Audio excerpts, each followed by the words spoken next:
Assalamualaikum warahmatullahi wabarakatuh. Kami dari kelompok 6 akan membahas mengenai perkembangan lanjut usia. Nama: Devi Primalianti, Della, Diki Brianto, dan Evi Puspita Sari. Dosen pengampu Siska Dwi Paramita MPSI Psikolog.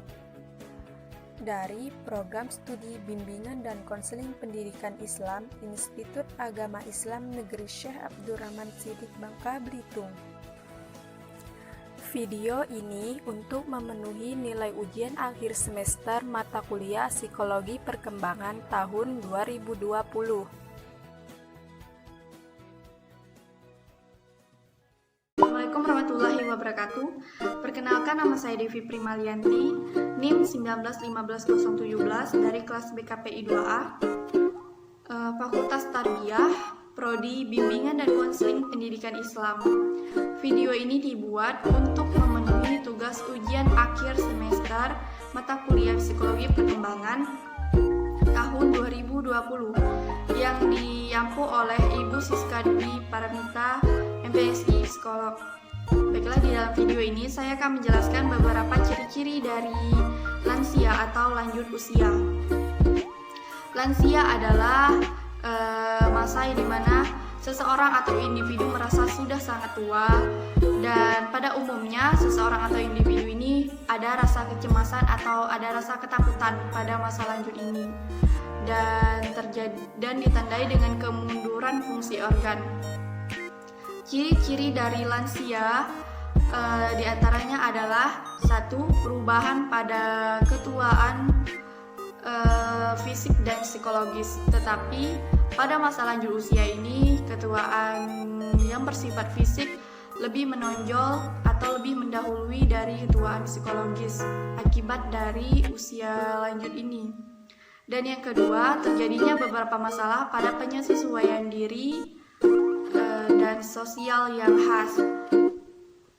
Misalnya meningkatnya keterkaitan atau ketergantungan fisik dan ekonomi kepada orang lain, membentuk kontak sosial yang baru, serta mengembangkan keinginan, minat, dan bakat pada waktu luang yang semakin meningkat. Dan yang ketiga, perubahan yang menyangkut kemampuan motorik, perubahan pada kemampuan seksual, perubahan pada kekuatan fisik, perubahan dalam fungsi psikologis, perubahan pada sistem saraf, serta kecenderungan sikap yang canggung. Dan yang keempat, keterkaitan terhadap agama lebih meningkat dan sering dipusatkan pada masalah kematian. Dan yang kelima, hambatan yang bersifat jasmania, di mana pada masa usia lanjut ini seseorang akan merasa sakit-sakitan, sering merasa sakit dikarenakan mereka sudah mengalami beberapa kerusakan pada otot mereka dan masalah persendian, dan hilangnya kemampuan seksual, dan mereka mengalami kurang gizi atau kehilangan gizi. Dan yang keenam, perubahan yang bersifat psikologis, semisalnya perasaan rendah diri, perubahan pola hidup, perasaan tidak nyaman akibat perubahan fisik yang mereka alami, dan perasaan yang bersalah jika mereka melakukan suatu kesalahan atau melanggar suatu hal. Ciri-ciri pada usia lanjut yang lainnya adalah penurunan daya ingat mereka serta kekuatan fisik mereka yang makin melemah. Banyak sekali yang kita temui bahwa pada seseorang yang sudah mengalami masa lanjut ini, mereka akan memiliki badan yang loyo, yang usang dan melemah, dan terkadang mereka membutuhkan alat bantuan untuk berjalan, seperti mereka membutuhkan tongkat untuk membantu mereka dalam melakukan hal-hal yang biasanya seperti berjalan dan yang lainnya adalah penyesuaian diri yang buruk. Penyesuaian diri yang buruk ini datang dikarenakan ada beberapa faktor, misalnya dari faktor keturunan, riwayat masa lampau, dan tekanan emosi pada masa lanjut usia ini. Dan selanjutnya, masa ini adalah individu merasa kesepian dikarenakan beberapa hal yang terjadi, semisal suami atau istri mereka yang sudah meninggal dan mereka jauh dari keluarga. Nah, di sana mereka akan seseorang atau individu ini akan merasa kesepian terhadap hidup mereka sehingga menimbulkan rasa rendah diri terhadap mereka sendiri. Dan yang selanjutnya, terjadinya masa transisi. Terjadinya masa transisi ini berarti di mana penyesuaian diri terhadap minat, nilai, dan pola perilaku yang baru. Pada masa lansia ini juga ditandai dengan usia masa stres. Maksud dari usia masa stres ini, tekanan batin atau emosional mereka meningkat, di mana cenderung merusak homeostatis fisik dan psikologis seseorang dan membawa mereka ke masa stres. Dan selanjutnya, masa lansia ini juga merupakan masa evaluasi diri dan masa jenuh pada mereka terhadap usia lanjut ini. Perubahan yang lainnya atau ciri-ciri yang lainnya juga terdapat pada perubahan fisik yang seseorang alami pada masa usia lanjut ini. Misalnya berat badan bertambah, terjadinya perubahan kulit pada mereka seperti kulit yang kering atau keriput, perubahan otot, perubahan pada gigi, sehingga banyak sekali yang kita temui bahwa seseorang di masa lanjut usia ini mereka menggunakan gigi palsu. Dan perubahan kemampuan indera seperti terjadi pada mata dan telinga, di mana mata mereka sudah rabun dan kurangnya pendengaran terhadap sesuatu. Perubahan fisik yang lainnya adalah kesehatan yang menurun, sering sakit-sakitan, mengalami masalah persendian yang sudah saya jelaskan tadi.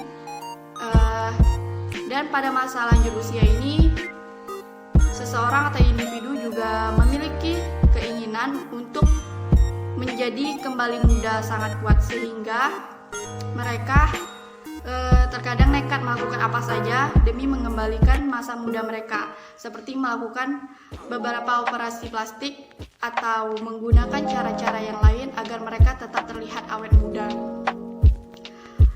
Dan ciri dari usia lanjut ini juga terkenal dengan periode kemunduran. Periode kemunduran tersebut bukan hanya datang dari faktor fisik, tetapi juga datang dari faktor psikologis. Pada faktor fisik, sudah rentan terjadinya menurunnya kesehatan karena mereka sering mengalami sakit-sakitan, dan perubahan pada penampilan mereka akibat dari usia lanjut ini. Dan faktor fisiknya ini semisalnya perubahan pada sel-sel tubuh bukan karena penyakit khusus, melainkan akibat atau proses dari usia lanjut ini, proses menua.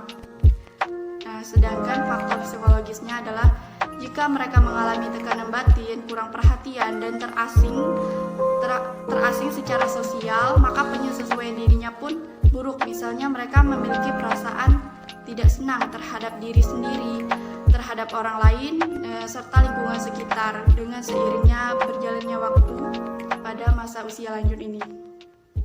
Sekiranya itu yang bisa saya sampaikan. Bila ada salah kata, saya mohon maaf. Saya akhiri. Wassalamualaikum warahmatullahi wabarakatuh.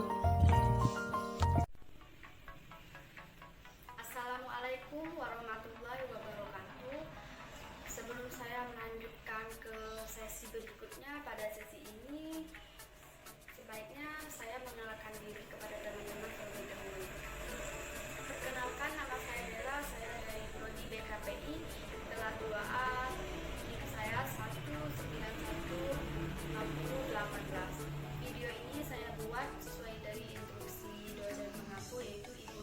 Dwi Paramita, Magister Psikologi.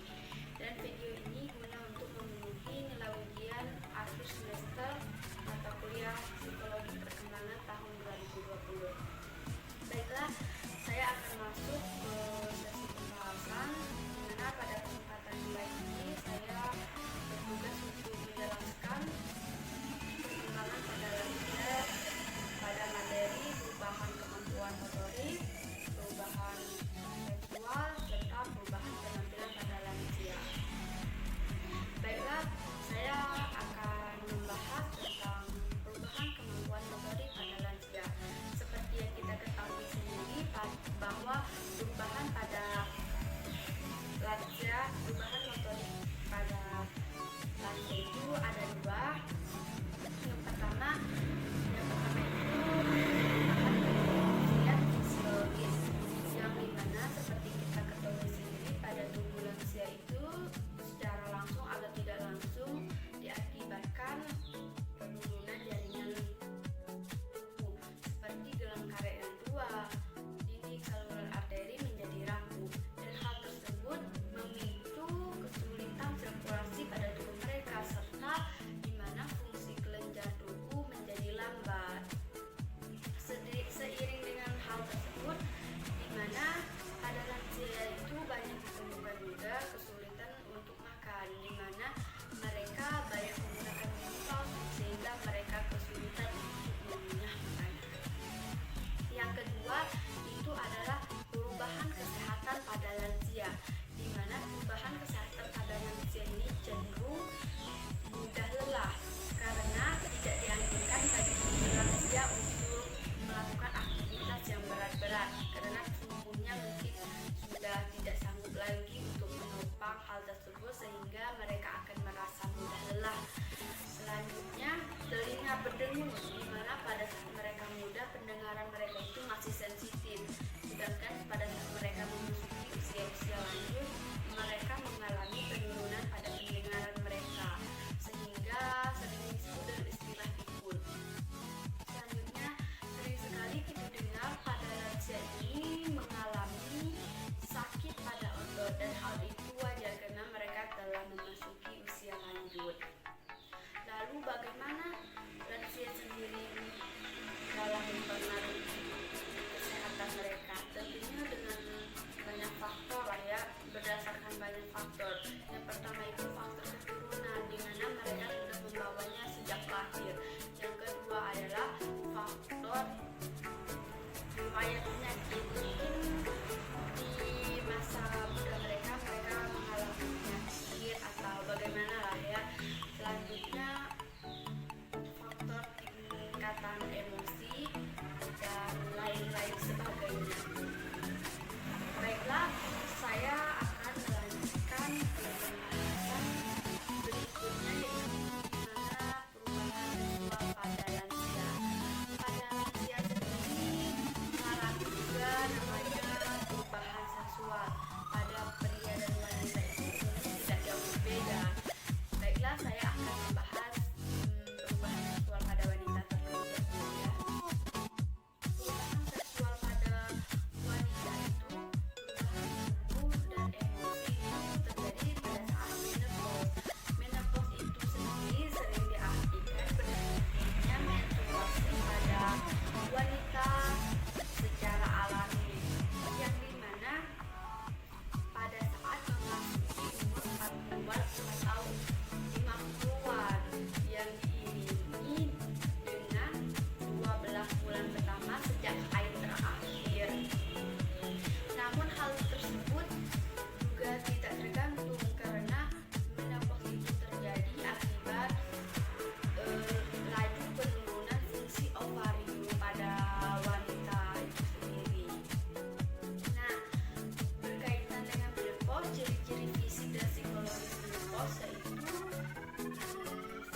klimakteris. Pada pria juga mengalami sindrom klimakteris yang berciri yaitu rusaknya sistem reproduksi pria.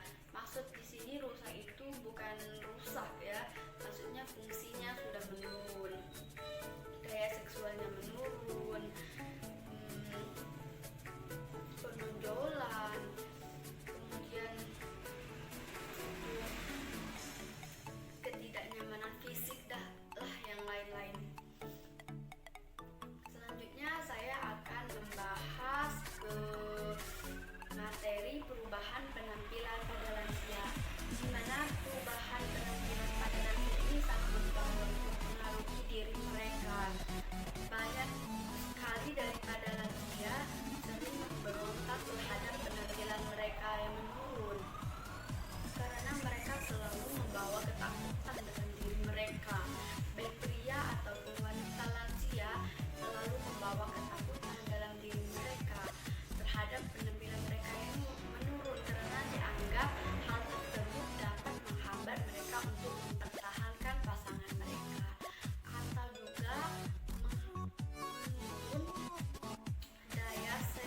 daya tarik terhadap kaum lawan jenis mereka.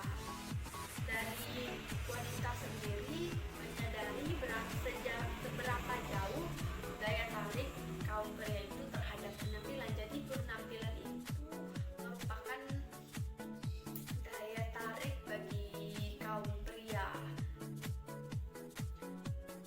Namun berhubungan dengan penampilan ada kaitannya dengan faktor sosial dan ekonomi, di mana mereka lansia yang mungkin faktor sosial ekonominya rendah akan sulit bagi mereka untuk memiliki tanda-tanda ketuaan, yang dimana sebagian waktu mereka gunakan untuk bekerja, sehingga mereka tidak ada waktu, kurangnya waktu untuk memperbaiki penampilan mereka, serta mereka tidak mendapatkan alat-alat kecantikan dan pakaian yang bagus.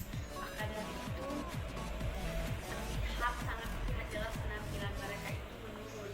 Sedangkan lansia yang berekonominya mungkin tinggi, orang berada, maka akan banyak waktu bagi mereka untuk memperbaiki penampilan mereka agar tertutupi tanda-tanda ketuaan pada diri mereka. Tanda-tanda ketuaan tersebut seperti uban, keriput, kulit kering, berat badan bertambah, dan lain-lain sebagainya. Baiklah, kepada teman-teman, saya sudah membahas ketiga poin dari perkembangan pada lansia. Semoga apa yang dapat saya sampaikan ini menjadi pelajaran untuk kita semua. Jika ada yang salah kata saya sampaikan, saya mohon maaf kepada Allah, saya mohon ampun. Sebelum saya mengakhiri video ini, ada baiknya saya mengucapkan lafaz alhamdulillah, alhamdulillahirobbilalamin. Saya ucapkan wassalamualaikum warahmatullahi wabarakatuh. Sekian, terima kasih. Assalamualaikum warahmatullahi wabarakatuh. Perkenalkan, saya Evi Puspitasari dari kelas 2A, mata kuliah Psikologi Perkembangan. Dosen pengampu Siska Dwi Paramita MPSI Psikolog. Dari Program Studi Bimbingan dan Konseling Pendidikan Islam Institut Agama Islam Negeri Syekh Abdurrahman Siddiq Bangka Belitung. Video ini untuk memenuhi nilai ujian akhir semester mata kuliah Psikologi Perkembangan tahun 2020. Di sini saya akan menjelaskan dua materi, yaitu yang pertama, penyesuaian diri dengan hidup sendiri, dan yang kedua, penyesuaian diri dengan hilangnya pasangan.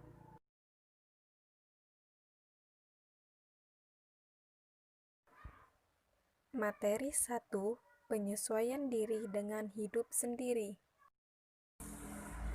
Pada usia madya, kebanyakan pria dan wanita telah menyesuaikan dirinya menjadi single dan telah bahagia dengan pola hidup apa yang ia bangun bagi dirinya sendiri. Nah, menurut penelitian, setelah 45 tahun terdapat 3 kasus. Kasus yang pertama yaitu 9 dari 100 kasus kemungkinan wanita yang belum menikah akan menikah. Kasus yang kedua yaitu 18 dari 100 akan menjanda dan 50 dari 100 itu cerai yang sebab lainnya. Sehingga para wanita yang usia madya yang belum pernah menikah akan sering memusatkan perhatiannya kepada pekerjaan. Namun sebaliknya kepada pria yang berusia madya lajang menghendaki hal tersebut dikarenakan mereka lebih merasa bahagia dengan mempersembahkan waktu dan tenaganya untuk terus bekerja demi kemajuannya sendiri.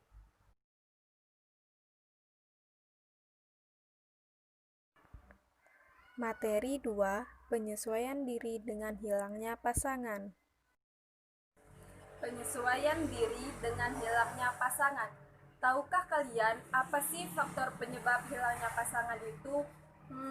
Hilangnya pasangan itu bisa berupa adanya faktor kematian ataupun perceraian, yang dimana kedua faktor tersebut bisa menimbulkan banyak masalah penyesuaian bagi pria dan wanita yang berusia madya. Nah, dimana yang kita ketahui bahwasanya ketika pria dan wanita kehilangan pasangannya, pasti mereka akan mengalami masalah-masalah. Nah, adapun masalah bagi wanita, yaitu seorang wanita yang ketika kehilangan suaminya, pasti akan mengalami kesepian yang mendalam, frustasi akibat faktor seksualnya, atau bahkan adanya masalah ekonomi. Dari beberapa masalah tersebut, juga terdapat beberapa masalah umum yang dialami oleh wanita yang kehilangan suaminya. Yang pertama yaitu masalah keuangan, di mana mata pencariannya pasti tidak tercukupi untuk kehidupan sehari-harinya. Yang kedua yaitu masalah sosial, di mana seorang ibu pasti akan mengalami kesungkanan atau malu bergabung dengan kehidupan masyarakat dikarenakan tidak ada yang membantu ataupun tidak ada yang membantunya untuk memenuhi kebutuhan sehari-harinya. Yang ketiga yaitu faktor keluarga, di mana di sini seorang ibu pasti akan menggantikan sosok ayah sekaligus menjadi seorang ibu untuk memenuhi kecukupan sehari-hari anak-anaknya. Yang keempat yaitu faktor seksual, di mana ketika wanita kehilangan suaminya, dia akan merasakan kesendirian atau bahkan frustasi akibat tak terpenuhi seksualitasnya yang dikarenakan tidak ada lagi suami. Nah, selanjutnya yaitu bagi pria yang kehilangan istrinya yang diakibatkan oleh faktor perceraian ataupun kematian, di mana ketika seorang pria yang akan kehilangan istrinya, pasti mereka akan merasakan kekacauan pola hidup yang dikarenakan tidak ada yang mengurusinya, kecuali ada keluarga ataupun orang tua yang akan mengurusinya, sehingga mereka akan merasakan senang. Nah, berikut ini beberapa penyebab hilangnya pasangan. Yang pertama yaitu hilangnya pasangan dikarenakan kematian. Yang perlu kalian tahu bahwa kebanyakan pria dan wanita akan mengalami rasa suka dan duka yang mendalam dalam kurun waktu tertentu. Nah, menurut Conroy ada 4 tahap, yaitu yang pertama hilangnya semangat hidup, di mana mereka tidak menerima kenyataan atas hilangnya pasangan. Yang kedua yaitu merasa hidup suram, di mana selalu mengenang atau mengalami masa lalunya ataupun masa lampau. Yang ketiga yaitu depresi, di mana mereka tidak mengikhlaskan atau tidak menerima kenyataan tadi bahwa mereka sudah hilang pasangan, sehingga mereka mencari asepsi dengan cara obat-obatan ataupun alkohol. Yang keempat yaitu mereka pasti akan menikah lagi karena kehilangan pasangannya. Nah, yang kedua yaitu hilangnya pasangan yang dikarenakan kematian. Yang kalian tahu, kebanyakan orang yang diceraikan akan menjadi bahan kutukan bagi pasangan keluarganya, di mana dikarenakan dia ataupun wanita sering mengalami masalah yang dihadapi dengan mengatasinya sendiri tanpa bantuan suaminya. Bahkan seringkali para istri curiga pada suaminya sehingga memunculkan salah penafsiran sikap terhadap casual suaminya. Tetapi sementara itu suaminya menafsirkan bahwa istrinya tersebut sedang mengalami kegemukan. Sekian video dari saya, semoga bermanfaat bagi teman-teman yang lain. Jika terdapat kalimat atau kata-kata yang salah, saya mohon maaf. Kepada Allah saya mohon ampun. Saya akhiri. Wassalamualaikum warahmatullahi wabarakatuh. Terima kasih.